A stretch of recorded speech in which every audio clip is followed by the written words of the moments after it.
ni el Hijo, sino solo el Padre. Porque como en los días de Noé, así será la venida del Hijo del Hombre. Pues así como en aquellos días antes del diluvio, estaban comiendo y bebiendo, casándose y dándose en matrimonio hasta el día en que entró Noé en el arca, y no comprendieron hasta que vino el diluvio y se los llevó a todos. Así será la venida del Hijo del Hombre. Entonces, una inferencia, ¿verdad? Una conclusión. Entonces, estarán dos en el campo, uno será llevado y el otro será dejado. Dos mujeres estarán moliendo en el molino y una será llevada y la otra será dejada. Por tanto, velad, porque no sabéis porque no sabéis en qué día vuestro Señor viene. Pero comprended esto: si el dueño de la casa hubiera sabido a qué hora de la noche iba a venir el ladrón, hubiera estado alerta y no hubiera permitido que entrare en su casa. Por eso, también vosotros estad preparados, porque a la hora que no penséis vendrá el Hijo del Hombre. Gracias, Señor, por tu palabra. Esta parábola de la higuera nos muestra 5 ilustraciones que Jesús usa para enseñarle a los discípulos un poco más acerca de todo esto que acaba de describir de la gran tribulación. Y Jesús empieza llamando la atención a los discípulos, y no solamente la atención a lo que Él quiere que ellos escuchen, pero puntualmente Jesús les llama y les dice: y de la higuera aprender.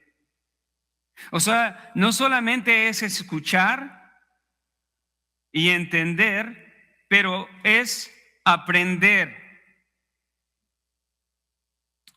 Esa palabra aprender tiene en su contexto, en su familia de palabras, el ser discipulado, el aprender o el enseñar. Y Jesús una vez más usa la higuera. Ya hemos visto que en Mateo 21 Jesús usó la higuera para hablar de una manera, una parábola representativa acerca de la pecaminosidad de la nación de Israel y su falta de fruto. Aunque decían tener la ley, tenían el templo, tenían líderes religiosos, y sin embargo no tenían un fruto. Y Jesucristo habla acerca de esta higuera, dándole una maldición por no haber tenido fruto cuando debía de haber tenido fruto. En esa instancia, en Mateo 21, Jesucristo compara a Israel con esa higuera. Pero en esta parábola no es de Israel a quien se refiere. Todas las parábolas en el capítulo 13 de Mateo, las parábolas del reino, sabrán que empiezan con la parábola del sembrador. Y ahí la semilla es la palabra de Dios. Y la tierra es el corazón de los hombres. Las siguientes parábolas del reino usan de una manera u otra las mismas palabras, pero siempre usándolas con un específico propósito y no necesariamente repitiendo el significado. En este caso, la higuera no representa a Israel. Algunos han entendido, especialmente en lo que es el entendimiento de la tribulación y el arrebatamiento de la iglesia, han logrado de alguna manera entender que la higuera aquí representa a Israel y toman el establecimiento de la nación de Israel en 1948 como esa higuera que ya está dando sus hojas verdes y está a punto de dar frutos. La comparación es que Israel no era nación, Israel fue establecida como nación una vez más en 1948 por las Naciones Unidas, y entonces esta parábola apunta a ese hecho histórico y real de cuando la higuera, o según ellos, Israel, fue establecida. Pero hemos entendido que esta parábola, tanto el relato de Jesucristo acerca de los eventos futuros que acontecerán antes de su segunda venida, se refieren a tiempos en donde la iglesia no estará presente. ¿Sí?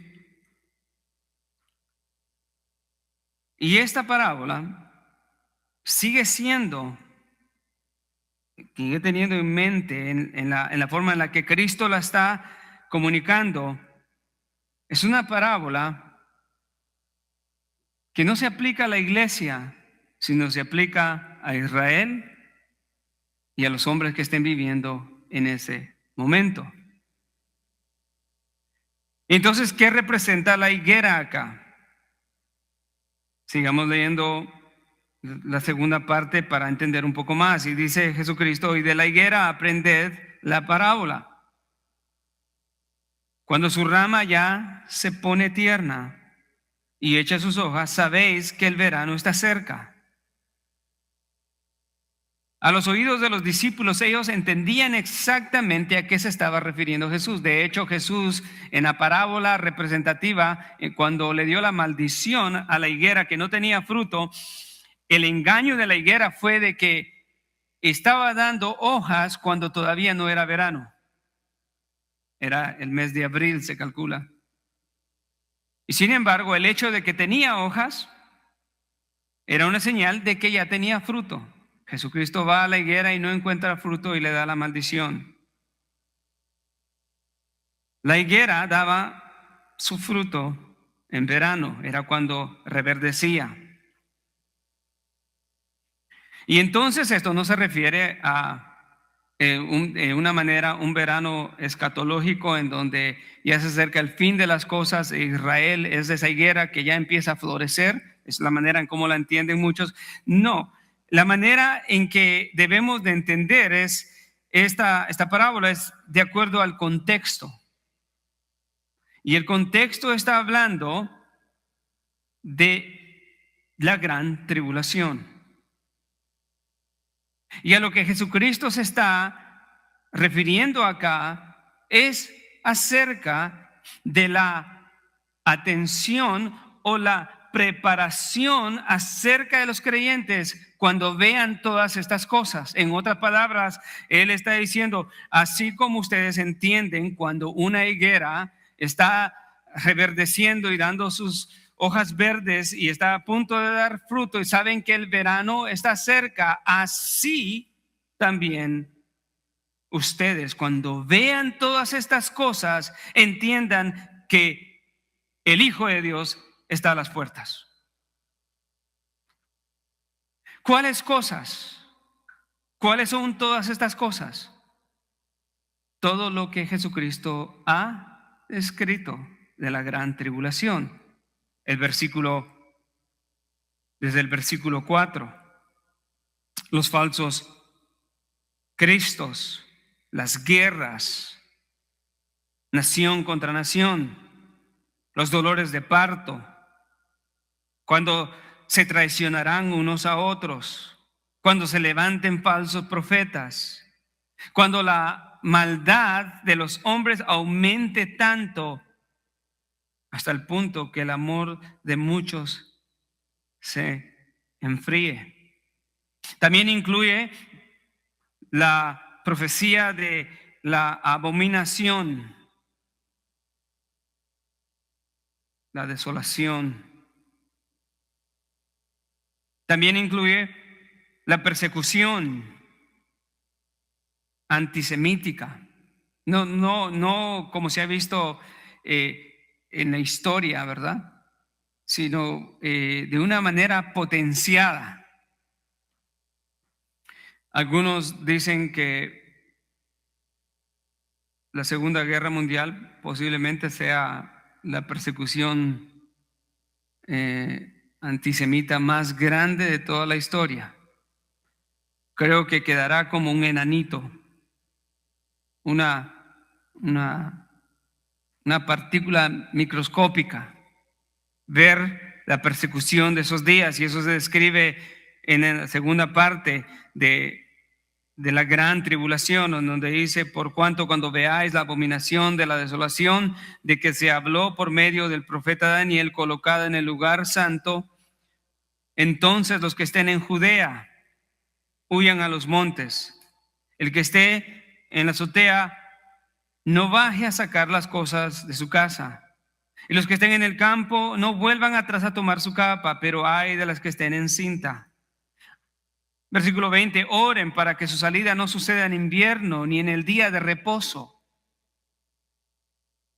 porque habrá entonces una gran tribulación, tal como no ha acontecido desde el principio del mundo hasta ahora.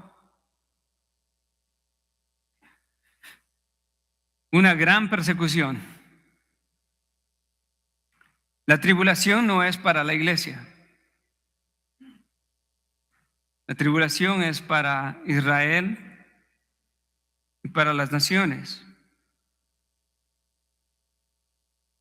Y una de las razones por que Jesucristo dice que esto tiene que suceder es por el antagonismo satánico en contra de los planes de Dios. Hermanos, hoy en día a Satanás le parecería bien y le convendría desaparecer a la nación de Israel. Algo que muchas naciones alrededor, árabes y otros países del mundo, desearían hacer. Por falta de tiempo, no meternos en los detalles por qué todo eso sucede, pero sí podemos dar una causa principal del por qué eso sucede.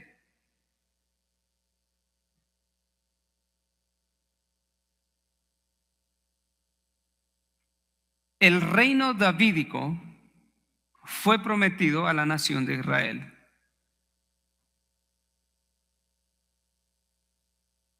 Para que se cumpla el reino milenario, Jesucristo tiene que reinar en el trono de David y sobre la casa de Jacob. Y si Jesucristo no tiene una nación porque ha sido exterminada, ¿cómo se cumpliría esa promesa?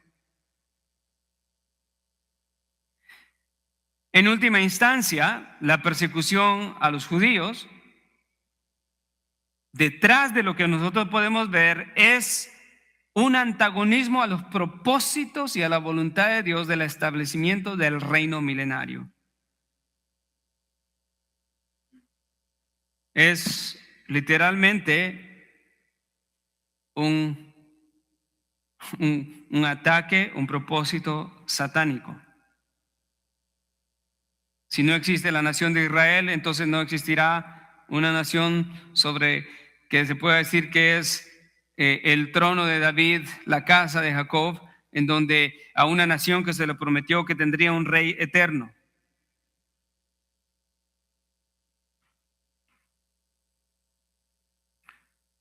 Vaya conmigo.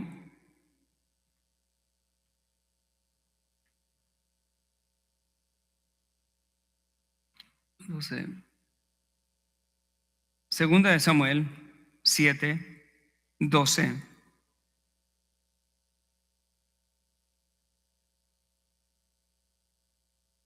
¿Lo tienen? Y dice la escritura en segunda de Samuel 7:12 en adelante: David estaba a punto de morir y su hijo Salomón lo precedería en el reino, en el trono, pero Dios hace una promesa acá y dice, versículo 12, cuando tus días se cumplan y reposes con tus padres, levantaré a tu descendiente después de ti, el cual saldrá de tus entrañas, y estableceré su reino, y edificará casa a mi nombre, y yo estableceré el trono de su reino. ¿Para qué? Para siempre. Para siempre. En la Reina Valera dice eternamente. Esto no era un trono temporal, un reinado temporal. O sea, no se estaba refiriendo a el trono de Salomón, porque el trono de Salomón, ¿qué? Fue temporal. Él murió, se pervirtió y luego sus hijos tomaron el reino y cada uno de ellos se apartó del Señor en su gran mayoría. Esta promesa es una promesa que todavía está por cumplirse.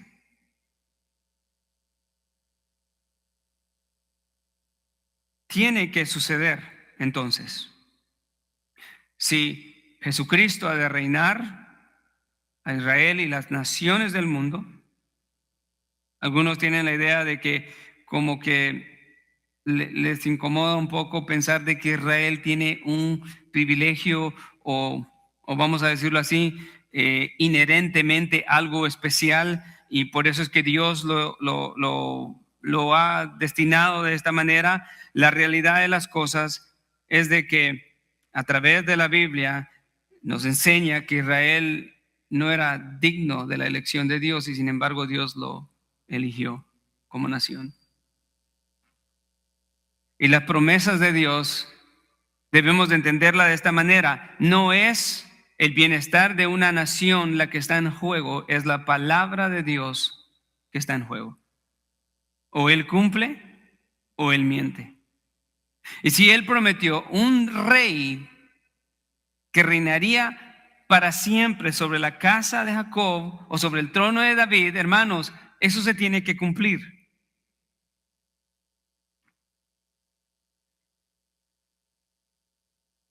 Pero para que todo eso concluya en el reino milenario de Cristo, antes vendrán los dolores de parto. Y sabemos de que Jesucristo está contestando a la pregunta, Señor. Vean el versículo 13 de Mateo 24, recordemos el versículo 3, perdón. Dice, estando sentado en el monte de los olivos, se le acercaron los discípulos en privado diciendo, dinos cuándo sucederá esto, cuál será la señal de tu venida. Señor, dinos cuándo vendrás por segunda vez. Y esto es lo que está contestando Jesús. En nuestro versículo 32 dice, y de la higuera aprended la parábola, cuando su rama ya se pone tierna y echa hojas, sabéis que el verano está cerca. Así también, o sea, está ilustrando, les está haciendo pensar con esta parábola de la higuera, así como usan su raciocinio, sus pensamientos para ver que el verano está cerca en esta higuera, así también cuando vean estas cosas, sepan que Él está a la puerta, que Él vendrá. O sea, su segunda venida es cierta, es eminente. Ahora,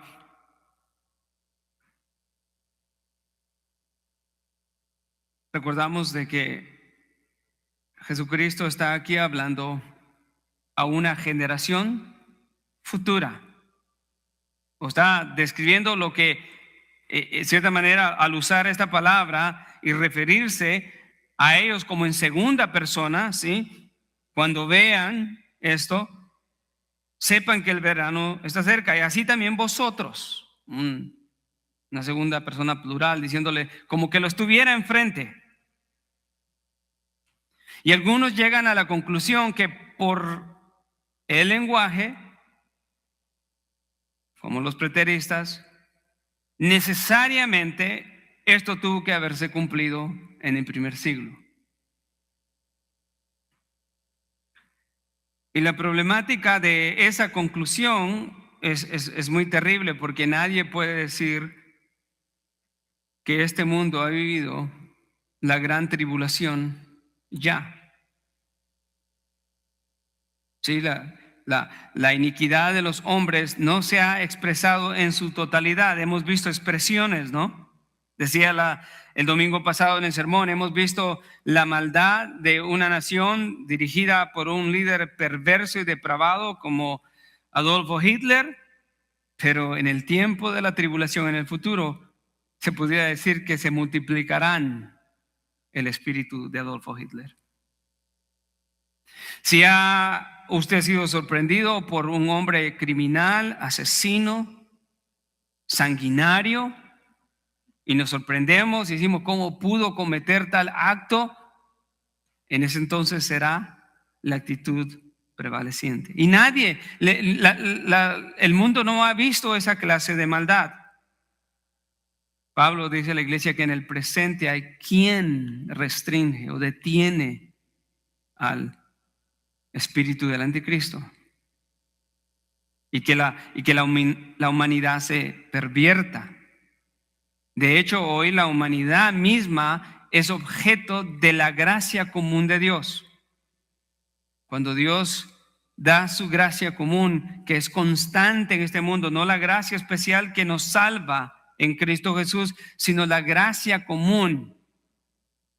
¿Qué es la gracia común? Es la gracia la cual Dios da a todos sin discriminación, tanto al cristiano como al asesino, al violador como al pastor. Sí, porque los dos se sientan a la mesa a comer. Los dos pueden tener cuidado médico, aunque uno está caminando impíamente.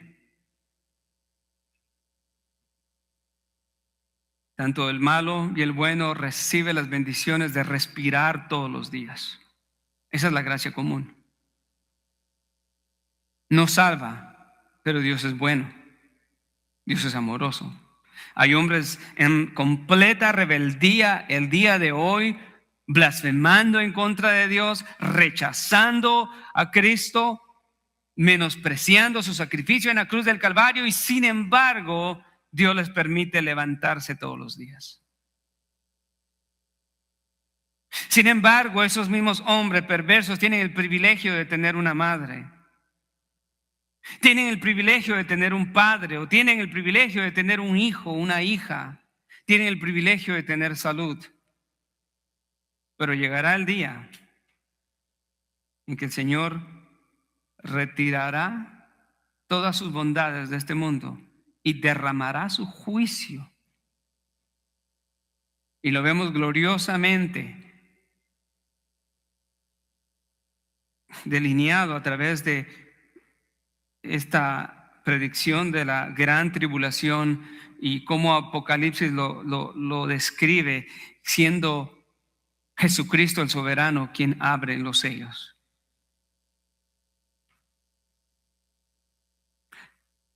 Jesucristo les dice: cuando vean estas cosas, contestando su pregunta, sepan que Él está cerca.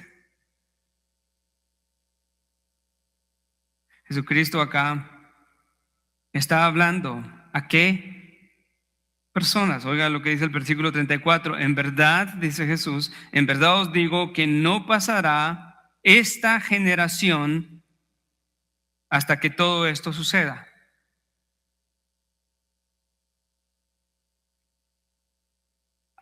La palabra generación tiene significado de nación, gente, o se puede traducir hasta como país o etnia. Pero también esta palabra significa generación, un grupo específico de personas que viven en un específico lugar en un tiempo específico. como Juan el Bautista le llamó a la generación presente durante su ministerio, o generación perversa y adúltera. ¿Quién les enseñó a huir de la ira venidera?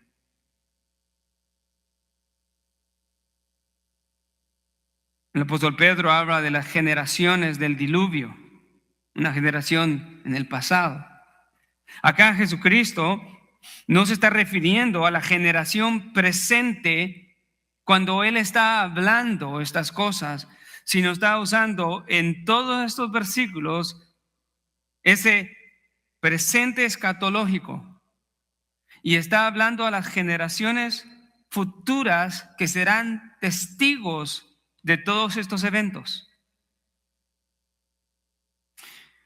Esto en ninguna manera quiere decir que no es palabra de Dios para nosotros, porque sabemos que la palabra de Dios fue palabra de Dios para los antiguos, ¿sí? Antes de ser palabra de Dios para nosotros, fue palabra de Dios para otras generaciones en el pasado. Y así sabemos que la palabra de Dios, que es palabra de Dios para nosotros, es palabra de Dios para todos aquellos que vendrán después de nosotros.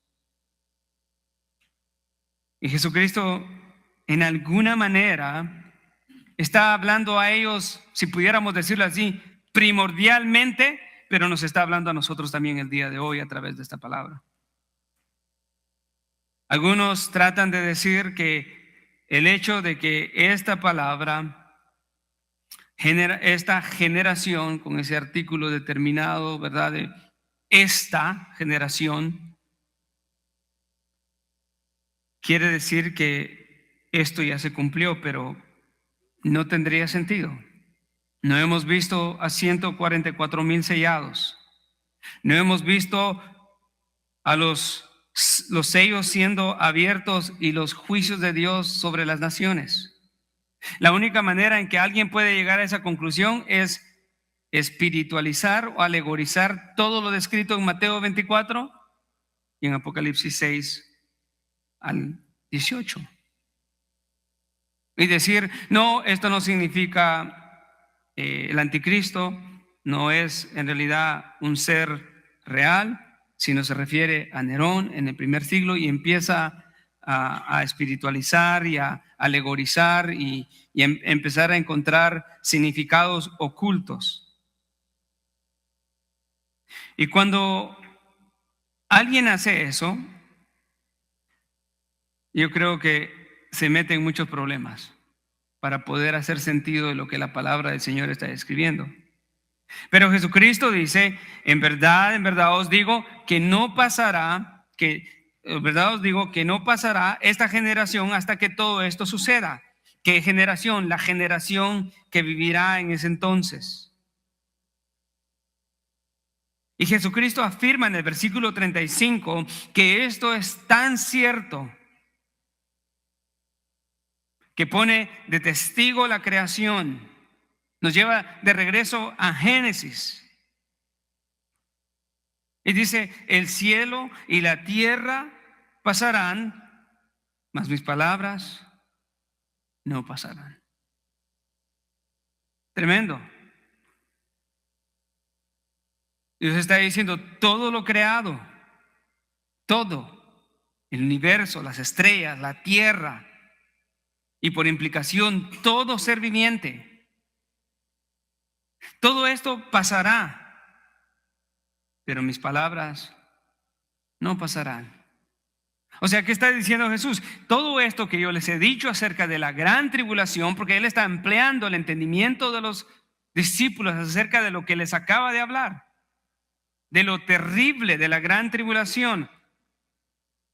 Esto es tan cierto que todo puede fallar, todo se acabará, pero mis palabras, lo que yo les he dicho, lo que yo les he hablado, de aquello de lo cual ustedes deben de entender, que cuando empiecen a ver esto, sepan que la venida del Hijo de Dios está cerca, todo eso sucederá.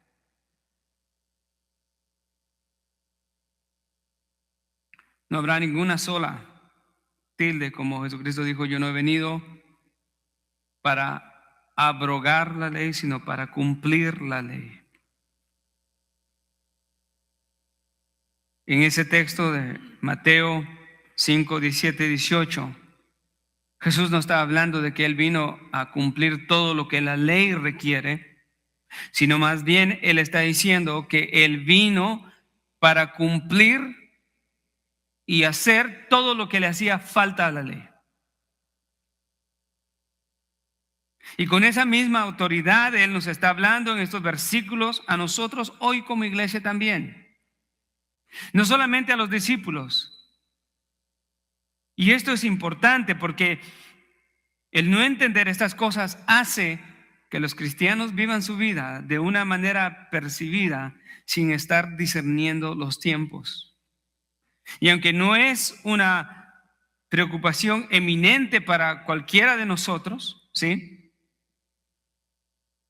Sin embargo, tiene mucha enseñanza para cómo debemos de vivir la vida cristiana el día de hoy. Esto también es asombroso, porque Jesucristo no solamente dice que todo esto se cumplirá, que no fallará, antes pasará toda la creación, pero lo que Él ha escrito en su palabra no fallará. El versículo 36 nos da un gran pero donde dice, pero del día y la hora nadie sabe. Y qué bueno es que el Señor Jesucristo dejó esto en su palabra. Porque como hemos aprendido, el sensacionalismo ha estado muy ocupado en ponerle fechas y encontrar eventos actuales para decir la venida de Cristo está cerca. Y algunos hasta han atrevidamente puesto fechas. Pero todas las personas o todos los intentos de poner fechas, de ponerle un día, de ponerle un año, de ponerle una hora, han fallado. La palabra de Dios es la máxima autoridad para todo cristiano. La palabra de Dios es la autorrevelación de Dios que no contiene error ni se contradice a sí misma. Todo cristiano debe de creer esto. Y todo cristiano que lo cree, entonces entiende que cuando Jesucristo dice, pero de aquel día y hora nadie sabe, ni siquiera los ángeles del cielo, ni el Hijo, sino solamente el Padre, eso es verdad. Nadie debería de intentar de poner fechas o tratar de formular alguna fórmula, ¿verdad?, escatológica con alguna clase de ilustraciones y charts que le llaman tablas y empezar a configurar. ¿Y cuándo es que Cristo viene? Cristo viene en el 2030. Luego pasa el 2030 y Cristo no viene y nos equivocamos en este asunto, pero ahora sí sabemos. Cristo viene en el 31. No.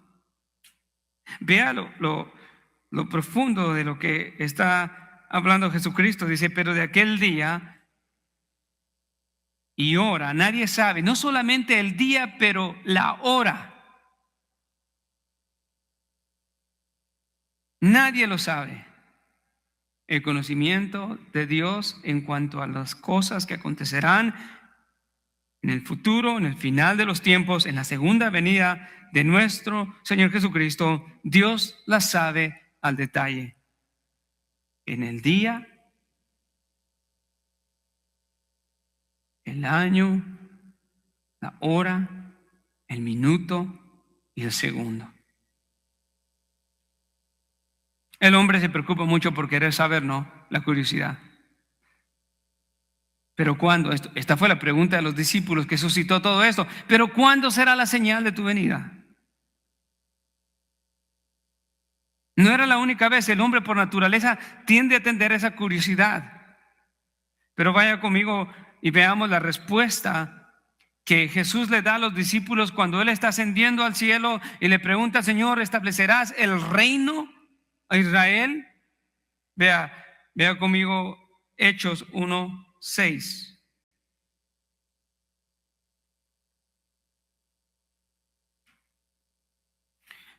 y voy a aprovechar este punto para mencionar algo acerca de el reino de Dios y aquellos que niegan el reino literal de 1000 años de Cristo. En primer lugar, atendamos el concepto que estábamos viendo antes. Dice, entonces los que estaban reunidos, Jesucristo había resucitado y estaba a punto de ascender al Padre. Y dice, entonces los que estaban reunidos le preguntaron diciendo, Señor, ¿restaurarás en este tiempo el reino a Israel? Y él respondió, no os corresponde a vosotros saber los tiempos ni las épocas que el Padre ha fijado en su propia autoridad. Boom.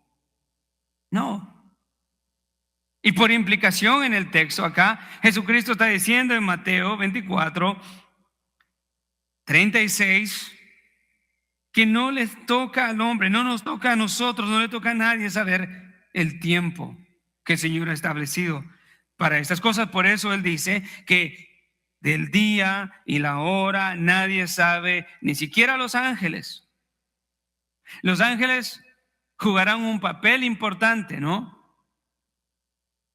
En el final de los tiempos, por ejemplo, la parábola de la red nos muestra ahí que los ángeles serán usados por Dios para traer juicio.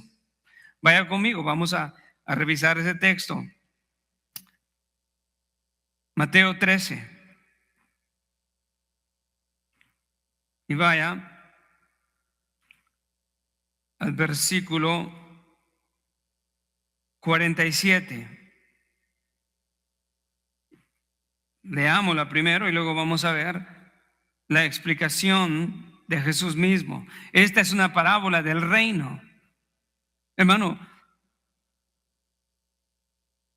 estas parábolas están describiendo en cierta manera el reino de Dios y cómo lucirá y qué es lo que hará Jesús. Vea, versículo 47 dice, el reino de los cielos también es semejante a una red barredera.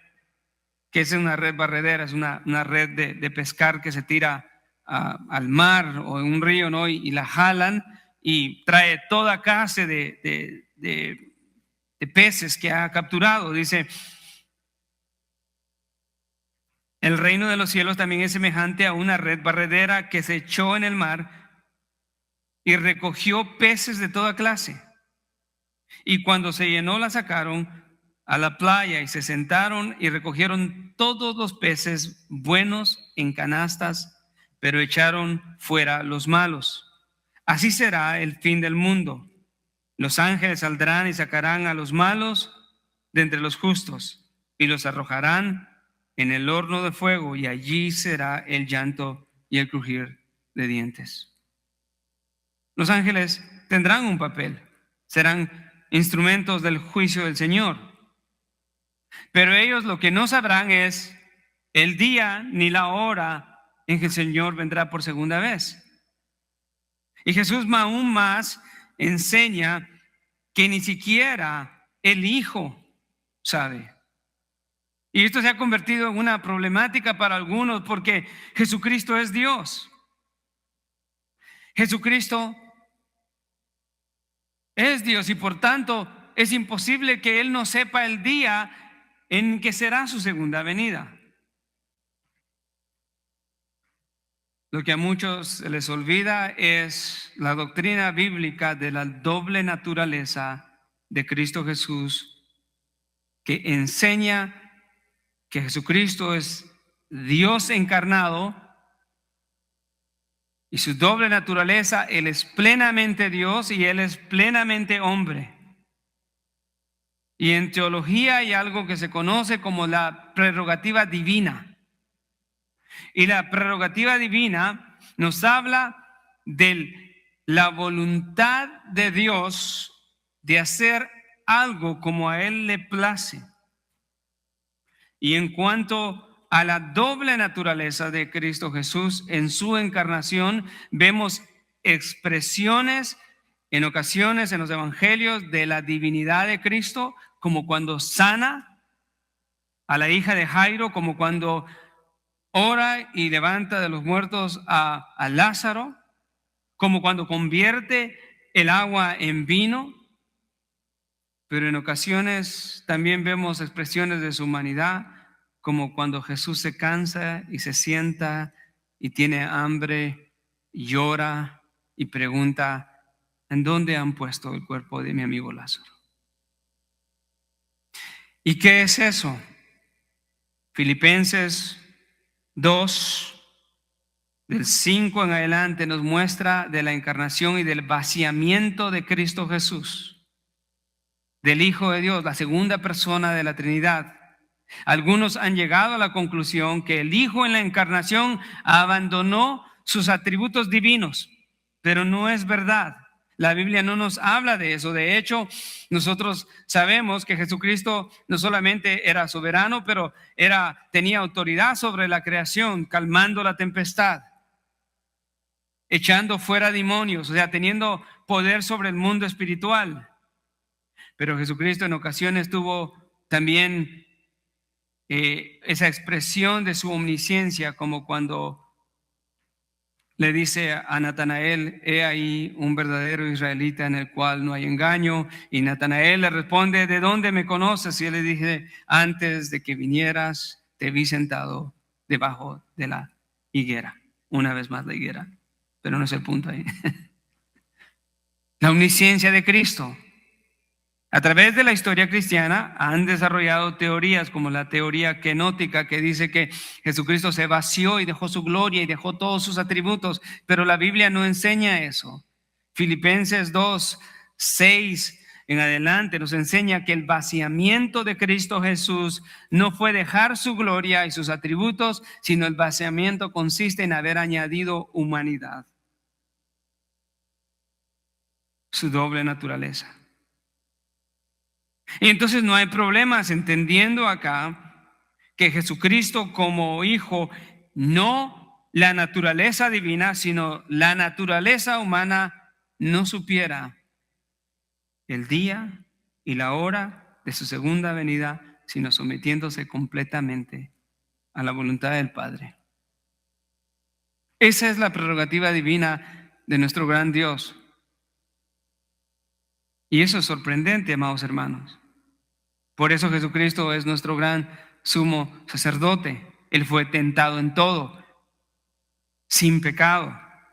Él entiende cada una de nuestras circunstancias, nuestras tentaciones, nuestro dolor, nuestro sufrimiento, nuestras angustias. Él siente lo que es ser débil, estar en un cuerpo humano. Él sabe lo que es tener las limitaciones de ser un hombre, al no conocer todo, al no saber todo. Creo que es importante decir ahí que la naturaleza divina de Cristo y su naturaleza humana nunca se mezcla una con otra y también son inseparables. O sea, Jesucristo hombre nunca deja de ser Dios y nunca deja de ser hombre. Pero en su sabiduría Él escoge, en su prerrogativa, no saber en dónde han puesto el cuerpo de Lázaro y no saber cuándo será el día de su segunda venida. Entonces no hay problema. Esto va en concordancia con lo que el Evangelio de Juan nos dice, que Jesucristo no vino para hacer su voluntad, sino la voluntad del Padre. Y por eso podemos decir, Jesucristo no sabía, ni aún siendo el Hijo, la hora de su venida. Y si Él no sabía, ningún hombre debe atreverse a escribir un libro, a predicar un sermón, poniéndole fecha a la segunda venida de Jesucristo. El versículo 37, Jesucristo los llama a la atención y les dice: porque como en los días de Noé, así será la venida del Hijo del Hombre. Pues así como aquellos días antes del diluvio estaban comiendo y bebiendo, casándose y dándose en matrimonio hasta el día en que entró Noé en el arca, y no comprendieron hasta que vino el diluvio y se los llevó a todos, así será la venida del Hijo del Hombre. Jesucristo está entonces añadiendo y expandiendo, así será mi segunda venida.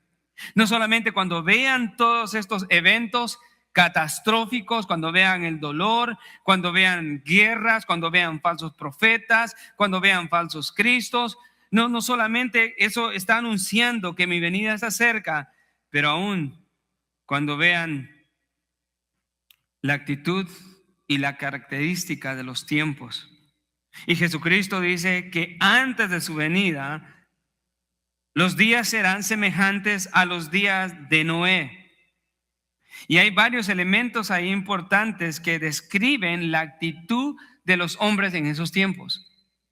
En primer lugar, no directamente está hablando acerca de la inmoralidad que era prevalente en los días de Noé. Sí, podemos decir que incluye eso, pero lo que se refiere más bien es a la actitud de los tiempos y de los hombres que vivían en esos tiempos. ¿Y cuál era la actitud o el pensamiento de los hombres en esos días? Jesucristo describe en el versículo 38, dice, pues así como en aquellos días antes del diluvio, estaban ¿qué? Comiendo, bebiendo, casándose y dándose en matrimonio hasta el día en que Noé cerró el arca. Esto, hermano, tiene una implicación tremenda y una enseñanza muy grande para nosotros. Jesucristo está literalmente describiendo que en el momento antes de su llegada, lo que caracterizará a los hombres pecaminosos será esta actitud. Pero lo interesante es de que Él toma el principio para describir que la actitud de incredulidad y de rechazo a Dios ha sido desde el principio. Algunos tienen la idea que los tiempos aumentarán más y que cada día la gente se hace peor o se hace más mala en un sentido, pero la realidad es que la gente siempre ha sido depravada fuera de la gracia de Dios. En momentos, como he dicho, han habido expresiones fuertes de esa depravación. Pero la realidad es de que la característica de la humanidad ha sido siempre depravación, pecado y específicamente lo que el texto habla, una vida ocupada en las cuestiones del placer, la autosuficiencia y el rechazo y la indiferencia al llamado de Dios. Eso sucedió con el mensaje de Noé. Noé era un evangelista que había predicado por 120 años. Y la pregunta es, ¿cuántos se salvaron? Solamente él y su familia. 120 años, la gracia de Dios siendo predicada, y ellos decidieron comer, beber, darse en matrimonio. El matrimonio es algo hermoso y dado por Dios, ¿sí? Y sin embargo, hacer todas estas cosas preciosas, la bendición de comer, de tener una familia, de tener un esposo, una esposa, se convierte en algo terrible, porque puede más bien ser indicativo fuerte de en dónde está el corazón de los hombres. Y en realidad esto nada más es una expresión de lo que está en el fondo de todas esas actitudes de Dios está llamando a la puerta, Dios está tocando, llamando a la gente al arrepentimiento, y lo que la gente decide ser, no, déjame, vamos y celebramos la quinceañera, déjame y vamos y celebramos la graduación, déjame, vamos a los partidos de fútbol, déjame y vamos a celebrar matrimonios, déjame, vamos a comer y a beber, vamos a entretenernos, vamos al cine, vamos a distraernos, pero nada de escuchar y de poner su disposición a las palabras de Dios. Esa actitud condujo a la humanidad entera a perecer en el gran diluvio.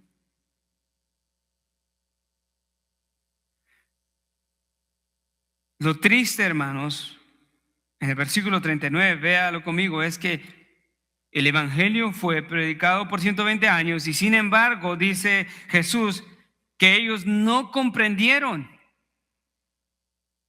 Pero hubo un momento que entendieron y era demasiado tarde. El adverbio hasta nos dice que hubo un tiempo en el que el diluvio vino y se los llevó a todos. Así será la venida una vez más del Hijo de Dios. Todo hombre, toda mujer que menosprecia el llamado misericordioso de Jesucristo, que no entiende ahora, entenderá en aquel día su gran error y su gran falta al menospreciar la gracia misericordiosa del Hijo de Dios.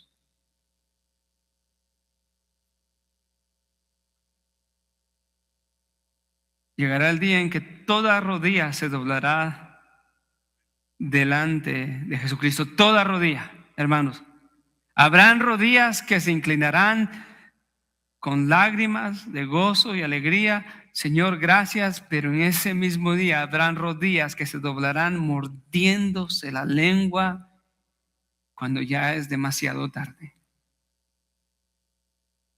Esa es la actitud que describe la humanidad en todo tiempo, en los tiempos de Noé, en nuestros tiempos, y será la actitud en los tiempos futuros. Nadie entiende, nadie comprende. La palabra dice que mientras hay vida hay esperanza. Mientras que Cristo está extendiendo su gracia a través del ofrecimiento del evangelio, hay esperanza. Pero estos hombres, a pesar, lo terrible que la conexión que Jesucristo está haciendo acá es de que así como en los tiempos de Noé, que se predicó y no entendieron hasta que se cerró la puerta, en los tiempos antes de la venida de Jesucristo habrán catástrofes cósmicas. Las estrellas cayendo, pestes, hambre, guerras, mortandad, la mitad de la humanidad, un cuarto de la humanidad, y aún así la gente no se arrepentirá, no comprenderán hasta que Jesucristo venga y se lamentarán. Eso, hermano, es triste. El versículo 40 nos dice entonces que debido a que no entenderán, porque Jesucristo está ilustrando, está ampliando el entendimiento de lo que es la gran tribulación, y parte de lo que la gran tribulación incluirá, aparte de todos los sufrimientos catastróficos, el hambre, el odio, las guerras, lo más terrible será el juicio de Dios. Por terrible que el hambre sea, es 1,000,000 de veces más terrible el juicio de Dios.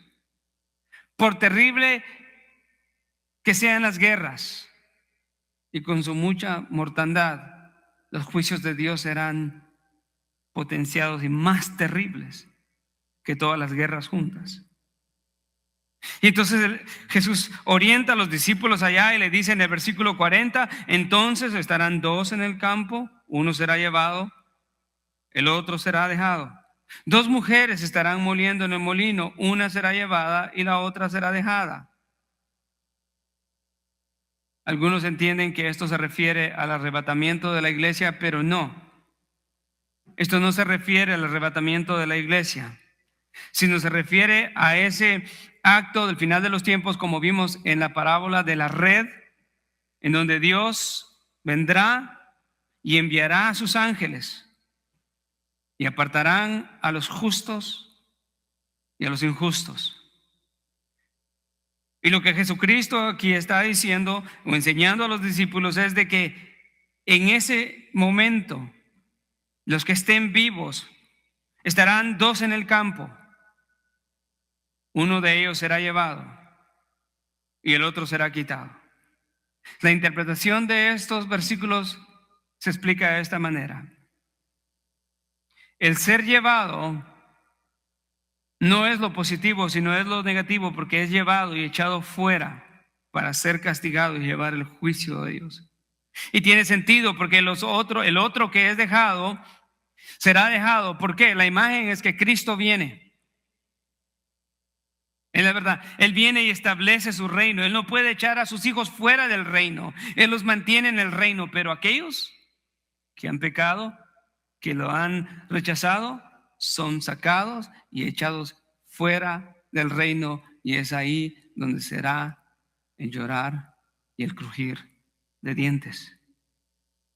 Entonces no se refiere al arrebatamiento en donde uno está en el campo y uno es levantado a las nubes. Sé que hay una teoría que lo muestra así, no ha hablado de eso, pero este texto no está en el contexto del arrebatamiento de la iglesia, lo cual creemos que sucederá, como lo enseña Primera de Tesalonicenses, Segunda de Tesalonicenses. Pero acá está hablando de aquellos que serán separados. Definitivamente, hermanos, cuando Cristo venga, habrá una separación definitiva, completa y absoluta de los hijos de Dios y los hijos de Satanás. Ya no habrá más trigo y cizaña juntos. Dios separará a sus hijos de los impíos, de los pecadores. A través de todas las iglesias del mundo. Hoy es fácil, ¿no? Estar dentro de la iglesia, no siendo cristiano y aparentando ser cristiano. En ese día ya no será así. Juan 1, 22, 2:22 nos enseña que Jesucristo no necesita que ningún hombre le dé testimonio de otro hombre, porque Él conoce lo que hay en el corazón de cada hombre, como conocía a Natanael, como conoció a Nicodemo y su necesidad, como conoció a Pedro cuando lo vio y le dijo por primera vez: tú eres Simón Pedro. Él conoce a cada uno de los hombres.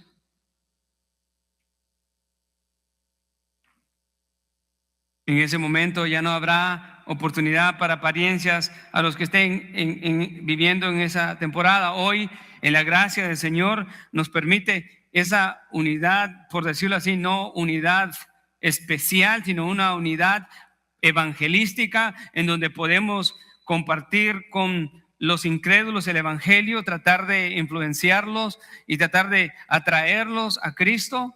¿Sí? Hay gente que pasa en la iglesia año tras año tras año rechazando a Cristo, y es un regalo de Dios que ellos no pueden ver, no ven la longanimidad de la paciencia de Dios, que lo que quiere Él es que se arrepientan y vengan a Él. Y el hombre toma eso como: nada me pasa, todo está bien, puedo seguir en mi pecado, sin ignorar que eso es la paciencia y la misericordia de Dios, que el hombre menosprecia, pero que Pablo dice que no debemos de ignorar.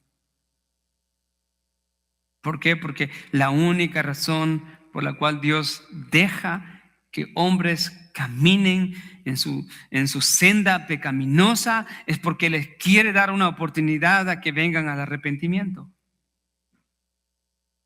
Pero ese día ya no será así. Ese día ya no será así. Ese día el Señor separará definitivamente a sus hijos de los impíos, los hijos de Dios de los hijos de Satanás. Que entonces dice Jesús en el versículo 42, por tanto, un imperativo: velen.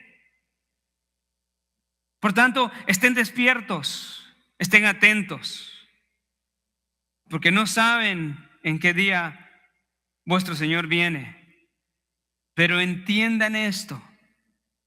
Y les da otra ilustración que era muy común para estos tiempos. Si el dueño de la casa hubiera sabido a qué hora de la noche iba a venir el ladrón, hubiera estado alerta y no hubiera permitido que entrara en su casa. Hermano, eso es una ilustración tan práctica. ¿Quién de nosotros que sepa exactamente a qué horas un ladrón quiere ir a entrar a la casa en la noche y dice, pues que venga, me voy a dormir? No, si le dicen, él viene esta noche y sabe que llega, ¿cuál sería la actitud del padre del hogar? Estar en vela, estar sentado en una mesa esperando para proteger a su familia. En esos tiempos las casas eran de adobe, casas simples, y para los ladrones entrar a las casas era bien fácil porque lo único que tenían era que desmoronar por debajo o por un costado y entrar y adquirir las cosas que no le pertenecían. Ellos entendían muy bien esta ilustración de Jesús. ¿Cuál era el punto de Jesús? ¿Que estuvieran atentos acerca de los ladrones? No, estén preparados. Les ilustra la higuera para que estén preparados. Les ilustra esta historia de un ladrón viniendo a la hora no esperada para que ellos estén preparados.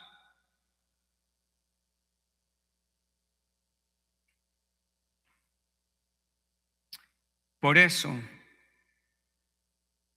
también vosotros estad preparados, porque a la hora que no pensáis, vendrá el Hijo del Hombre. ¿Sabe cuál es el paralelo de este último texto? Veo conmigo ahí atrásito, en el versículo 30. Entonces aparecerá en el cielo la señal del Hijo del Hombre, y entonces todas las tribus de la tierra harán duelo y verán al Hijo del Hombre sobre las nubes del cielo con gran poder y gloria, y él enviará a sus ángeles con una gran trompeta y los reunirán a sus escogidos de los cuatro vientos desde un extremo de los cielos hasta el otro, y su venida será como un relámpago. Hermanos, este texto, el versículo 31, mire cómo termina. Termina con Jesús enviando a sus ángeles con una gran trompeta, reuniendo a sus escogidos de los cuatro vientos. No hace mención del juicio, existe ese juicio, pero lo que quiero que nos enfoquemos acá es de que está dando un énfasis, está diciendo, reuniré, no echaré a mis escogidos. Los no electos serán echados, serán tomados. El uno será tomado y el otro será dejado. Una mujer estará en el molino con otra, la una será tomada y la otra será dejada. No, la venida del Señor será repentina. Y Jesucristo dice, estad preparados, porque no saben la hora en que el Hijo del Hombre vendrá. Qué glorioso es esto. ¿Cómo esto afecta nuestra vida al día de hoy, hermanos? De muchas maneras. Una, el leer todo esto, la sabiduría de Dios y el anuncio de Dios a través de las páginas de la Escritura nos da la confianza en que Dios es un Dios soberano que tiene control sobre todas las cosas y nos da los detalles exactamente tal y como sucederán.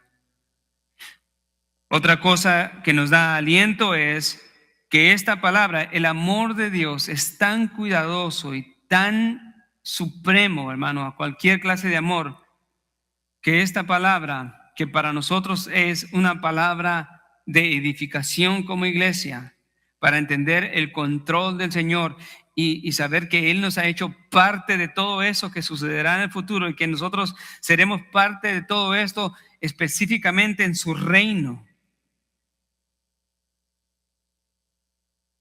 Nos deja ver la amplitud del amor de Dios. Jesucristo no solamente oró por los discípulos, pero también oró por todos aquellos que vendrían a la fe por las palabras de los propios discípulos en Juan 17:21. De la misma manera, el amor de Cristo es tan grande que ha dejado una palabra plasmada para que aquellos creyentes que pasen esto en el futuro puedan entender que ese sufrimiento, esa persecución, esa hambre, esos eventos catastróficos, cósmicos, que aunque terribles, entenderán que Dios está en control porque lo había dicho de antemano.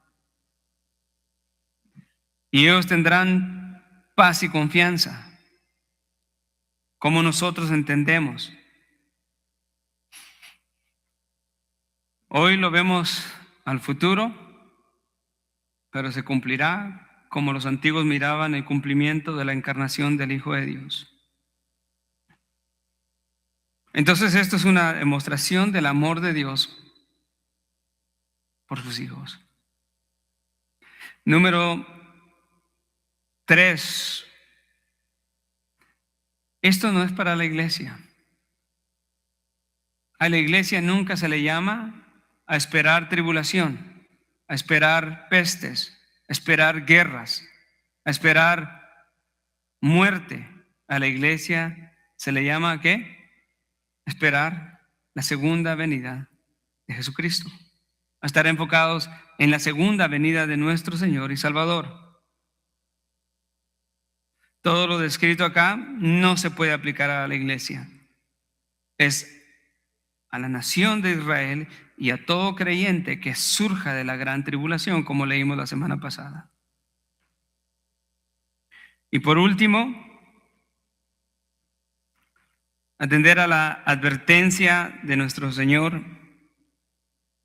en la característica que define los últimos tiempos.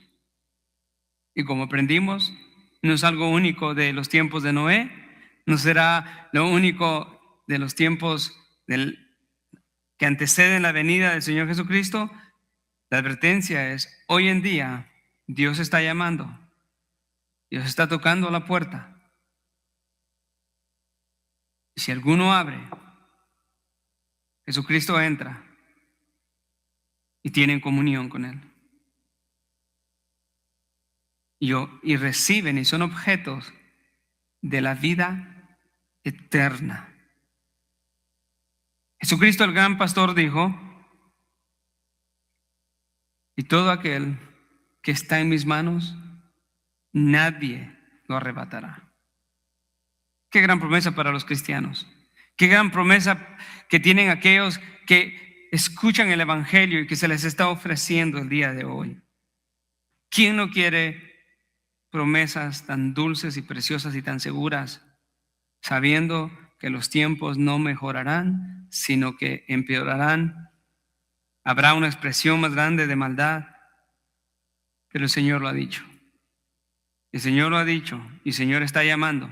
El Señor está llamando al arrepentimiento y a una confianza total de Él, porque Él es el Hijo de Dios, el Dios Todopoderoso.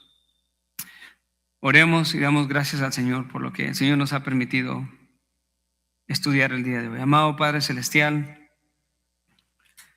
te damos gracias por esta palabra tan preciosa, Señor. Para nosotros es sorprendente ver la manera en que los tiempos culminarán, Señor. Ver tu poder, tu gloria, tu majestad,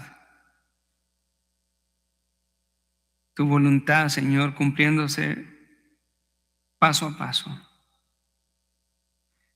Y sin embargo, como iglesias nos has dejado esta palabra no para entretenernos, tampoco para atemorizarnos, sino para entender, Señor, tu gran poder y misericordia sobre tu iglesia, sobre todos tus hijos, Señor. Padre, te pedimos que al entender estas cosas, Señor, tú nos ayudes a vivir desde una perspectiva bíblica hoy, Te pedimos por todos aquellos, Señor, que de alguna manera el Evangelio se les está predicando siempre y no comprenden, Señor. Te pedimos que hagas una obra maravillosa a través de tu Espíritu Santo, que ellos puedan ser transformados, que puedan entender la vida que hay en tu Hijo amado Jesucristo. Señor, te pedimos por todas las iglesias, Señor, que han sido infieles y que están siendo infieles el día de hoy, que puedan predicar el Evangelio fiel y puro, Señor. Tú estás preparando, Señor, a un pueblo, a una iglesia, para ser arrebatada, Señor. Tus propósitos nunca fallan. Tus propósitos son perfectos, Señor. Como nos dijiste en la palabra, el cielo y la tierra pasarán, pero mi palabra no pasará. Lo creemos, Señor. Gracias, Señor, por ese tiempo con mis hermanos, por cada uno de los miembros de la iglesia. Gracias por tu palabra. Gracias, Señor, por todo tu beneficio a nosotros. En el nombre de Cristo Jesús. Amén.